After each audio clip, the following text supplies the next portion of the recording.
नमस्कार, मी सुद्धा महाराष्ट्र खबर न्यूज मध्ये आपल्या सगळ्यांचं स्वागत। मांडवी परिसरातील काशीद कोपर येथील कुलस्वामिनी माता मंदिराजवळील डोंगराळ भागात एका 34 वर्षीय तरुणाचा झाडाला गळफास घेतलेल्या अवस्थेत मृतदेह आढळून आलाय।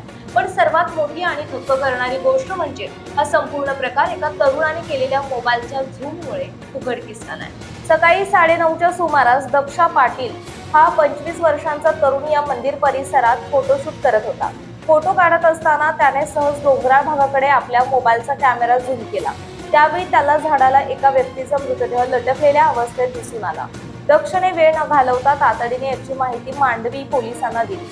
हा डोंगराळ भाग अत्यंत निर्जन असल्याने तिथे सहसा कुणी जात नाही। जर या तरुणाने मोबाईल झूम करून पाहिले नसते तर हा मृतदेह कित्येक दिवस तिथेच सडत राहिला असता, अशी भीती व्यक्त होत आहे। माहिती मिळताच मांडवी पोलिसांनी घटनास्थळी धाव घेतली। मृतदेहाची अंगझडती घेतली असता त्याच्या खिशात सापडलेल्या कागदपत्रांवरून त्याची ओळख पटली आहे। लाल मोहन पारस चौहान, वय 34 वर्ष असे या तरुणाचं नाव असून तो मूळचा उत्तर प्रदेशचा रहिवासी होता। पोलिसांनी मृतदेह शवविच्छेदनासाठी पाठवला असून प्राथमिक अंदाजानुसार हा आत्महत्येचा प्रकार असावा असं म्हटलं जातंय। मात्र आत्महत्येचं कारण अद्याप अस्पष्ट असून मांडवी पोलीस याचा अधिक तपास करत आहेत।